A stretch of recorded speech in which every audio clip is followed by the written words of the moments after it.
नमस्कार दोस्तों, स्वागत है आपका लर्निफाई के यूट्यूब चैनल में। यह है अपनी वर्ल्ड ज्योग्राफी की सीरीज़, जिसमें आज हम देखने वाले हैं विश्व और भारत की प्रमुख फसलों के बारे में।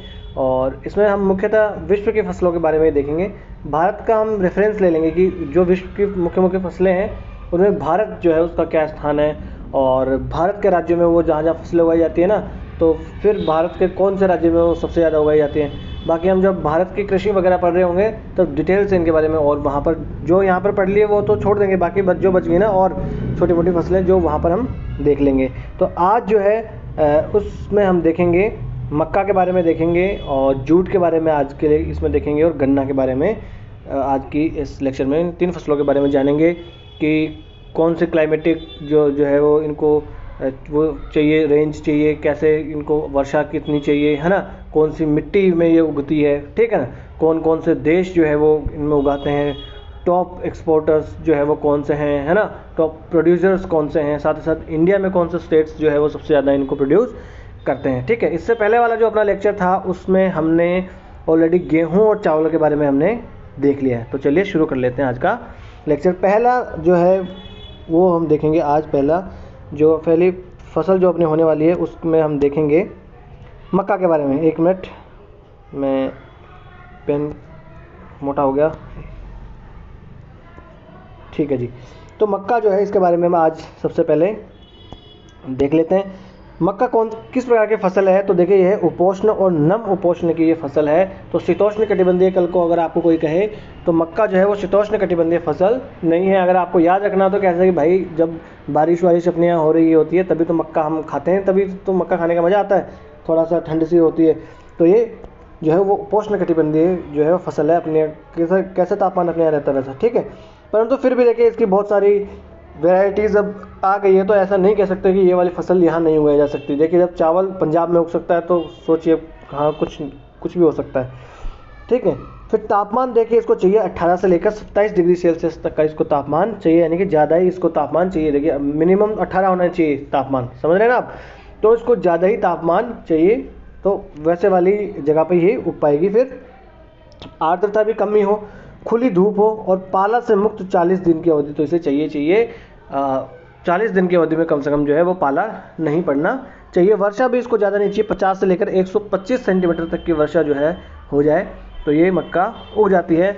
मिट्टी कैसे चाहिए, तो आपको चिकनी, दोमट और कांप मिट्टी जो होती है ना, वैसी मिट्टी आपको चाहिए अगर उगानी है मक्का, है ना। देखिए मक्का तो चिकनी मिट्टी चाहिए। जैसे हम बात करें अगर गन्ना की, तो चिकनी मिट्टी भी थोड़ी चाहिए होगी, क्योंकि गन्ने में भी पानी भरा होता है। तो उसमें क्या होता है कि चिकनी मिट्टी जो है वो पानी, उसके जल धारण करने की क्षमता उसमें ज़्यादा होती है। जैसे चावल में हमने देखा था तो वैसी ही मिट्टी चाहिए, है ना।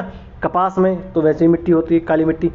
अब अगर इसमें उर्वरक की कौन सी उर्वरक चाहिए, तो इसमें नाइट्रोजन और सल्फेट जो है वो उर्वरक चाहिए होते हैं मक्का में, है ना। तो 18 से लेकर 27 डिग्री तक का तापमान इसमें चाहिए। तो उष्णकटिबंधीय अपने उपोष्णकटिबंधीय फसल जो है वो अपने आप हो जाती है ये।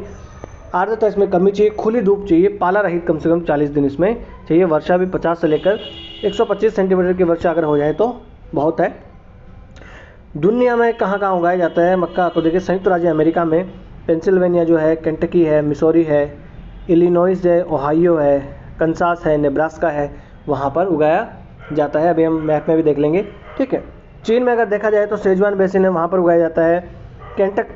कैंटन डेल्टा है, वहाँ पर उगाया जाता है। मध्यवर्ती मैदान में उगाया जाता है। यांगत्से कियांग यानी यांगत्से जो नदी है उसके मैदान में, और उत्तरी चीन में ये उगाया जाता है ना।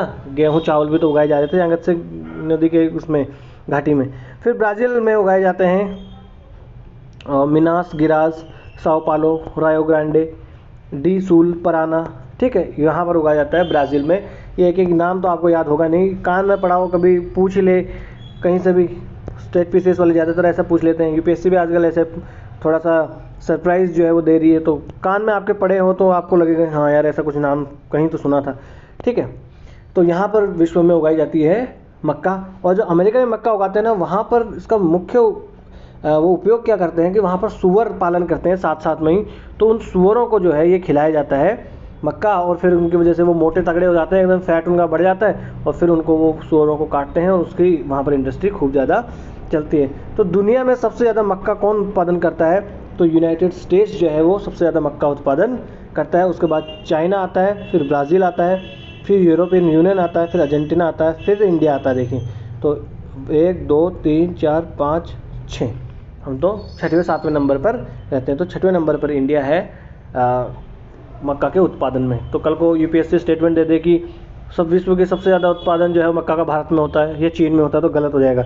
सबसे ज़्यादा उत्पादन कहाँ होता है? यूएस में होता है, ठीक है ना। देखिए अब देख लेते हैं यूएस में। देखिए यहाँ पर है ना, ये मिनेसोटा हो गया, ये डकोटा हो गया। ये जब मैंने चावल वाला आपको बताए थे, गेहूँ बताए थे आपको, तो गेहूँ तो ये प्रेरी वाला बेल्ट ही तो है, इसमें तो उगाए जाते थे, है ना। ये कांस हो गया देखिए आपका, ठीक है। ये मिसौरी हो गया, ओहायो हो गया, इंडियाना हो गया। तो यहाँ पर उगाया जाता है, क्या उगाया जाता है? मक्का यहाँ पर उगाया जाता है। और इसी क्षेत्र में देखिए जो सूअर पालन जो होता है ना, वो ज़्यादा होता है यहाँ पर, क्योंकि ये मक्का उनको खिला खिला के मोटा कर दिया जाता है। यहाँ पर देखिए, यहाँ पर पोर्क प्रोड्यूसिंग रीजन्स हैं ये वाले, ठीक है ना। और ये जो येलो वाले हैं, ये जो है ये है कौन से? Corn producing. और ये दोनों जो है ये आपको ग्रीन में दिख रहे हैं, यहाँ पर पोर्क और साथ ही साथ कॉर्न दोनों उगाए जाते हैं। यानी यहाँ पर जो है सूअर पालन और साथ साथ मक्का जो है उसका उत्पादन किया जाता है। फिर वही मक्का खिलाई जाती है सूअरों को, फिर उनको मोटा किया जाता है, फिर लास्ट में उनको इंसान खा जाता है, ठीक है। ये ब्राज़ील है, तो ब्राज़ील में देखिए मिनास गोइज, क्योंकि ब्राज़ील में नाम ऐसे ही होते हैं ना, थोड़े स्पेनिश टाइप के से। पराना है, रियो ग्रेनेड है। यूपीएससी नहीं पूछेगी मेरे हिसाब से कि ब्राज़ील में कहाँ उगाया जाता है। ब्राज़ील में उगाया जाता है, इतना आप याद रखिए। यूएसए में, ब्राज़ील में, चाइना में मुख्य ये उगाया जाता है। हालांकि अफ्रीका में भी बहुत सारी जगह पर उगाया जाता है, भारत में भी उगाया जाता है। टॉप प्रोड्यूसिंग में अगर आ जाए तो आप बता देना कि यूएसए 1 पे है, चाइना 2 नंबर पे है, फिर ब्राज़ील वगैरह का नंबर आता है, ठीक है ना। भारत तो टॉप 5 में नहीं है ना, ठीक है। फिर चाइना में देख लीजिए आप, तो ये पूर्वी चीन वगैरह है, यहाँ पर ये उगाया जाता है। यहाँ पर यांगत्से की यांग नदी जो थी, यांगत्से रिवर, यहाँ पर उगाया जाता है ना, ठीक है साहब। अब आ जाते हैं भारत में कहाँ कहाँ पर मक्का उगाया जाता है। तो भारत में ये पूरा बेल्ट आपको दिख रहा है, ये पूरी जगह मक्का उगाया भारत में जाता है। और सबसे ज़्यादा मक्का कहाँ पर उगाया जाता है? सबसे ज़्यादा मक्का उगाया जाता है कर्नाटक में, है ना। फिर एमपी में उगाया जाता है, फिर आ जाता है महाराष्ट्र में। 3 आप याद रख लो। बाकी अगर पूछा जाए तो कहाँ कहाँ उगाया जाता है, तो ये वाला पूरा बेल्ट जो है, इसमें जो है मक्का उगाया जाता है। केरला में मक्का नहीं होगा, ठीक है ना। उड़ीसा वगैरह में, छत्तीसगढ़, झारखंड, वेस्ट बंगाल वगैरह में मक्का नहीं उगाया जाता, ये याद रख लीजिए। नॉर्थ ईस्ट में मक्का नहीं उगाया जाता है, ठीक है। बाकी गुजरात वगैरह में भी थोड़ा बहुत तो उगाया ही जाता है। अगर जैसे एक बार यूपीएससी ने क्वेश्चन पूछ लिया था कि चाय कहाँ कहाँ उगाई जाती है, तो चाय प्रोड्यूसिंग स्टेट्स में त्रिपुरा दे दिया था। तो मेरा खुद का क्वेश्चन वो गलत हो गया था, क्योंकि हमने सुना है कि भैया पश्चिम बंगाल में उगता है, उगाई जाती है, केरला वगैरह में, कर्नाटक वगैरह में, चिकमंगलुरु वाला टाइप का उधर कहीं है, तमिलनाडु वगैरह में उगती है ना, हिमाचल में उगती है। हमने आसाम में हमने सुना, मगर त्रिपुरा का नाम नहीं सुना था। तो देखिए वहाँ पर भी चाय उगाई जाती है। तो गलत करने के बाद पता लगा, तो आप भी देख लीजिए, है ना। यहाँ पर आपको जम्मू एंड कश्मीर में भी, तेलंगाना में भी, गुजरात में भी, है ना, बिहार में, यूपी में, राजस्थान में, महाराष्ट्र में, कर्नाटक में, एमपी में उगाई जाती है। नॉर्थ ईस्ट में जो है वो नहीं उगाई जाती है, ज़्यादा नहीं उगाई जाती है। और उड़ीसा वगैरह हो गया, वेस्ट बंगाल वगैरह में नहीं उगाया जाता है, क्योंकि वहाँ पर क्लाइमेट ऐसा नहीं मिलता। सबसे ज़्यादा कौन उगाता है? तो कर्नाटका जो है वो सबसे ज़्यादा मक्का उगाता है। एक दूसरे नंबर पे एमपी आता है, तीसरे नंबर पे महाराष्ट्र। तो कर्नाटका, फिर एमपी, फिर महाराष्ट्र, ये आपको याद रख लेना है मक्का के उत्पादन में, ठीक है। इतना क्वेश्चन बहुत है, क्योंकि यूपीएससी ऐसा तो है नहीं कि मेंस में भी सिर्फ एक मक्का के ऊपर क्वेश्चन पूछने बैठ जाए कि मक्का के बारे में लिखिए, ऐसा कोई क्वेश्चन नहीं बनता है। फिर आ जाता है गन्ना, है ना। तो ये उष्ण आर्द्र कटिबंधीय फसल है। उष्ण आर्द्र तो आपको नाम में आ जाएगा, क्योंकि भैया गन्ने के खेत में जो है आपको पानी भरा हुआ रहना चाहिए। गन्ने के खेत अगर आपने देखे हो तो पानी उनमें भरा हुआ रहता है, पानी की आवश्यकता उसको बहुत ज़्यादा पड़ती है ना। तो ये लीस्ट वाटर एफिशिएंट फसल है ये, है ना। तो ऐसा क्वेश्चन यूपीएससी ने पूछ लिया था कि ऐसी कौन सी फसल है जो लीस्ट वाटर एफिशिएंट फसल है ना। लीस्ट मतलब सबसे कम वाटर एफिशिएंट, कम दक्षता वाली फसल है, यानी कि उसको ज़्यादा पानी चाहिए। तो किसको चाहिए? वो गन्ने को चाहिए, है ना। और चावल से संबंधित क्वेश्चन एक बार यूपीएससी ने पूछ लिया था कि मीथेन का उत्पादन कहाँ कहाँ होता है, तो चावल के खेत आ गया था। तो मीथेन का उत्पादन चावल के खेतों में होता है। कैसे? क्योंकि चावल के खेतों में बहुत ज़्यादा पानी भरा हुआ रहता है, तो वहाँ से मीथेन का उत्पादन होता रहता है ना। कीचड़ वीचड़ सा बन जाता है ना वहाँ पर, इसलिए, ठीक है। अब तापमान इसको चाहिए 21 से लेकर 27 डिग्री सेल्सियस का इसको तापमान चाहिए, यानी गर्म वाले जो क्षेत्र होंगे वहाँ पर ही गन्ना उगाया जाएगा। वर्षा देखिए इसको थोड़ी ज़्यादा चाहिए, ठीक है, 75 से लेकर 150 सेंटीमीटर तक की वर्षा इसको चाहिए, यानी कि मक्का से थोड़ी सी ज़्यादा वर्षा इसको चाहिए, ठीक है। मिट्टी कैसे, तो गहरी दोमट चिकनी मिट्टी और जलोढ़ मिट्टी इसको चाहिए। चिकनी मिट्टी इसको चाहिए क्योंकि पानी ज़्यादा दिनों तक भरा रहना चाहिए, तो चिकनी मिट्टी होनी चाहिए, ठीक है। उर्वरकों में इसको अमोनिया सल्फेट दे दो, नाइट्रेट, सुपर फास्फेट वगैरह, ये कोई नहीं पूछने वाला आपको, कोई कौन सा रख दोगे।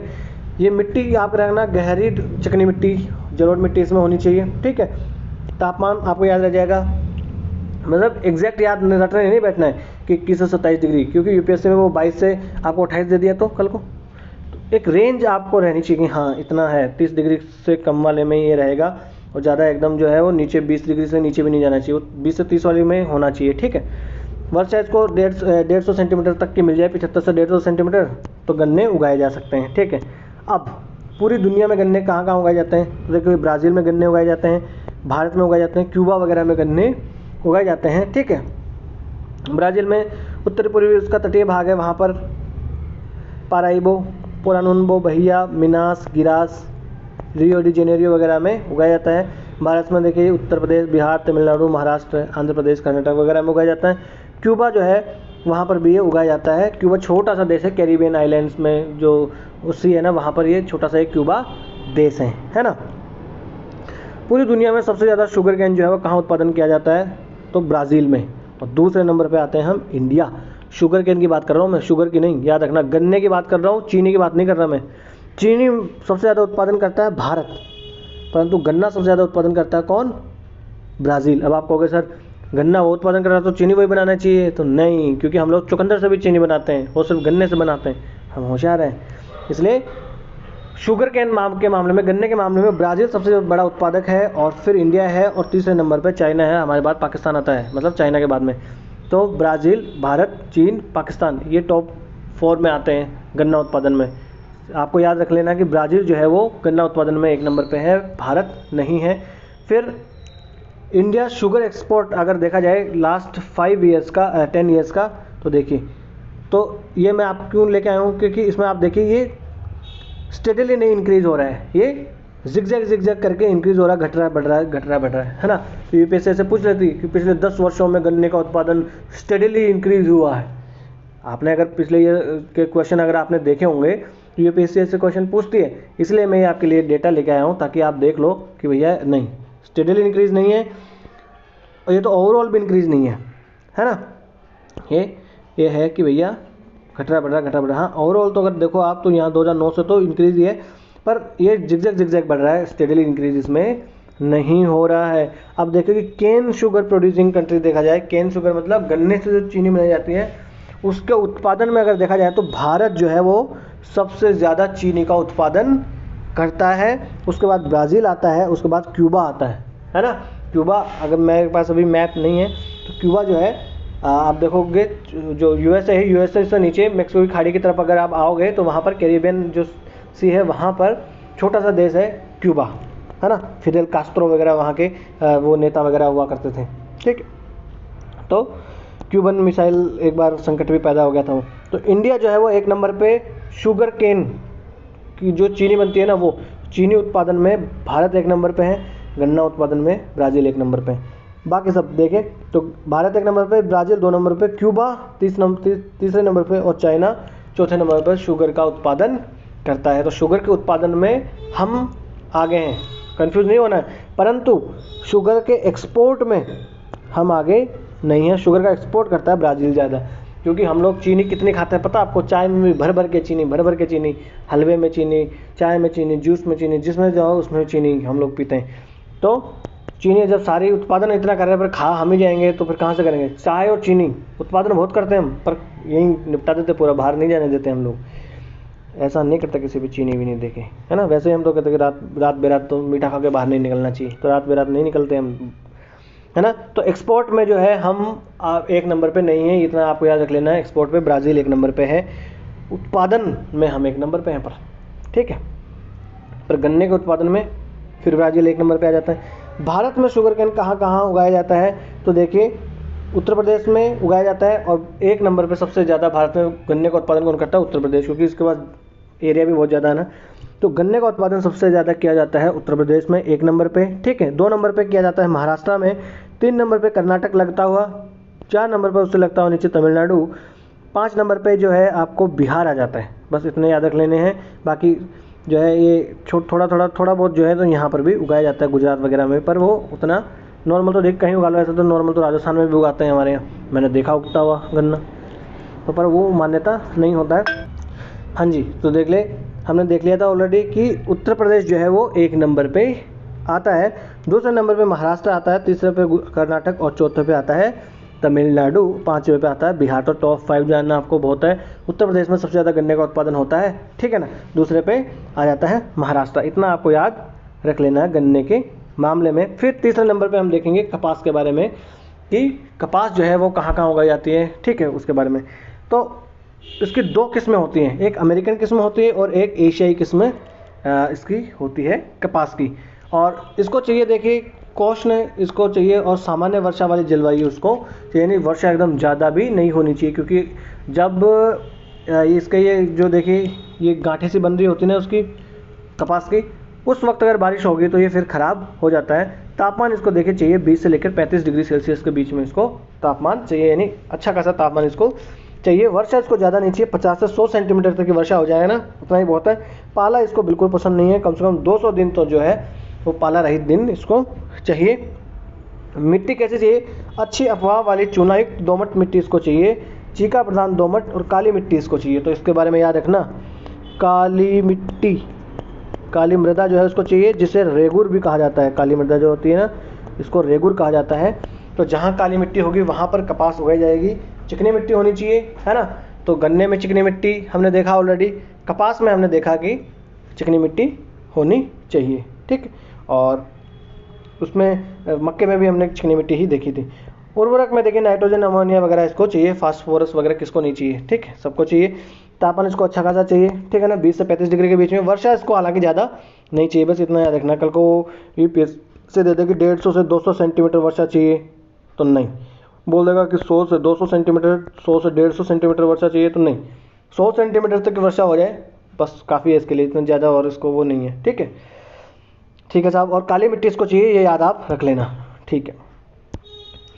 अब उगाई कहाँ कहाँ जाती है तो देख लीजिए, यहाँ पर ये अमेरिका यहाँ पर है ना, ये ब्राज़ील यहाँ पर है, थोड़ा सा छोटा सा अर्जेंटीना वगैरह में भी यहाँ पर उगाई जाती है ना। भारत हो गया, चीन हो गया, पाकिस्तान वाला एरिया हो गया, ये उज्बेकिस्तान वाला क्षेत्र हो गया, ऑस्ट्रेलिया में खूब उगाई जाती है कपास, है ना। तो ये हो गया देखिए चीन में, यांगटी से क्यांग, वही यांगत्से रिवर की घाटी में। तो यांगत्से रिवर की घाटी में सब कुछ उगाया जाता है, हवांग हो, है ना, येलो रिवर जो थी हमने देखा था। फिर यूएसए में तो कैरोलिना हो गया, जॉर्जिया हो गया, अलाबामा हो गया, टेनेसी हो गया, मिसिसिपी मिसौरी वाला क्षेत्र हो गया, टेक्सास हो गया, ओक्लाहोमा, है ना, और वर्जीनिया जो है यहाँ पर जो है तंबाकू भी उगाई जाती है, उत्तम कोटि की तंबाकू होती है, तो वर्जीनिया तंबाकू भी प्रसिद्ध है, याद रख लेना वर्जीनिया तंबाकू। फिर है भारत में महाराष्ट्र हो गया, गुजरात, उत्तर प्रदेश, पंजाब, तमिलनाडु, आंध्र प्रदेश में उगाई जाती है कपास, ठीक है। वर्ल्ड लेवल पे देखिए कि सबसे ज़्यादा विश्व में कपास उगाई जाती है चीन के द्वारा और फिर उगाई जाती है इंडिया के द्वारा, ठीक है। तो चीन 1 नंबर पे है कपास उत्पादन में, इंडिया 2 नंबर पे है। तो ज़्यादातर में इंडिया जो है वो 2 नंबर पे ही आता है। फिर यूएसए तीसरे नंबर पे है, फिर ब्राज़ील है, फिर ऑस्ट्रेलिया है, फिर टर्की है, फिर पाकिस्तान, उज्बेकिस्तान, अर्जेंटीना, माली। इतना ज़्यादा आपको याद रखने की जरूरत नहीं है, आप तो 2-3 ऊपर के याद रख लो कि चाइना 1 नंबर पे और इंडिया 2 नंबर पे है कपास उत्पादन में, ठीक है साहब। आगे चल लेते हैं। भारत के स्टेट्स में देखें तो सबसे ज़्यादा कौन उगाएगा? सबसे ज़्यादा उगाता है गुजरात, उसके बाद महाराष्ट्र, है ना, उसके बाद तेलंगाना, उसके बाद आंध्र प्रदेश उगाता है, ठीक है, फिर मध्य प्रदेश आता है। तो ये जो क्षेत्र है ना इसमें ज़्यादा उगाई जाती है कपास। तो ये कौन सा क्षेत्र है? ये पठारी क्षेत्र है ना अपना, दक्कन का पठार। तो दक्कन का पठार किससे बना है? लावा से बना हुआ है ना, और वहाँ पर काली मिट्टी है। तो काली मृदा जहाँ पाई जाएगी, काली मृदा में ही उगाई जाएगी कपास। तो इसीलिए सबसे ज़्यादा जो है, कल को आपको बोल दे कि कपास उत्पादन में उत्तर प्रदेश 1 नंबर पे, पंजाब 1 नंबर पे, हरियाणा में खूब उत्पादन किया जाता, तो नहीं, है ना, ठीक है। तो 1 नंबर पे गुजरात में उत्पादन किया जाता है, दूसरे नंबर पे महाराष्ट्र, तीसरे पे तेलंगाना, फिर आंध्र प्रदेश। तो देखिए लाइन से ही ऐसे याद रख लेना, आपकी इस प्रकार से लाइन बनती है, वो राज्य इसमें आएंगे, ठीक है। ये हमने डेटा देख लिया कपास का। अब कपास से रिलेटेड एक चीज़ आपको डिस्कस करानी है, बीटी कॉटन जो होती है, बीटी कॉटन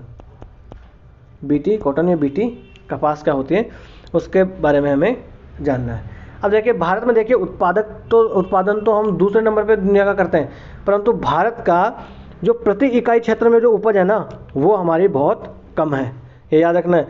जैसे यूपीएससी ने ऑलरेडी ऐसा क्वेश्चन पूछा हुआ है कि प्रति जो हेक्टेयर उत्पादकता है वो अपनी कम है, वैसा वाला क्वेश्चन है ना। तो प्रति हेक्टेयर उत्पादकता जो है वो अपनी प्रति इकाई क्षेत्र में अगर उपज देखें तो अपनी कम है बाकी देशों की तुलना में, परंतु उत्पादन तो हम दूसरे नंबर पे कपास का करते हैं, है ना। परंतु अपने यहाँ हम इतना बड़ा उत्पादन कैसे कर लेते हैं, क्योंकि बहुत बड़े क्षेत्र में अपने यहाँ कपास उगाई जाती है ना। और भारत में देखिए कपास का एक बड़ा लंबा इतिहास ही रहा है। अंग्रेज आए थे, अंग्रेज कपास की तो खेती हमसे वो खेती करवा के कच्चा माल ले लेके जाते थे, कपास के गट्ठर दे दनादन भारत से, ठीक है।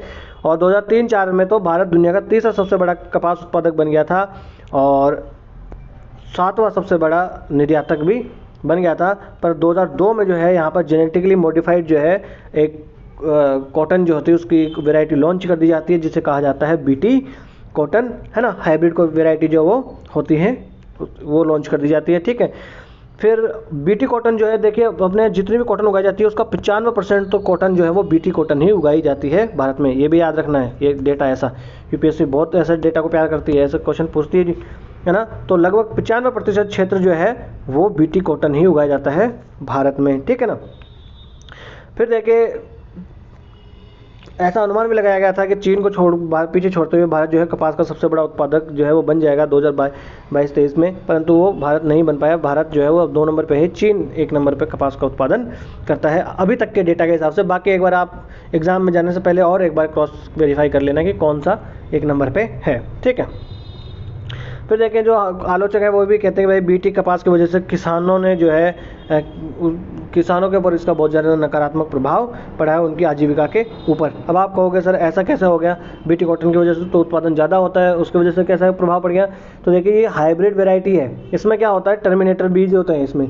अगर एक बार आपने वो बीज उगा लिया ना, फिर अगर अब हम ट्रेडिशनली हमारे किसान क्या करते हैं कि उसी बीज में से फिर थोड़ा सा बीज रख लेंगे अगली बार उगाने के लिए, है ना, जैसे बाजरा गेहूं में करते हैं। परंतु ये टर्मिनेटर बीज होता है, ये दोबारा नहीं उगेगा, ये एक बार ही उगेगा और हर बार तुम बीज खरीदोगे तो वो महंगा मिलेगा।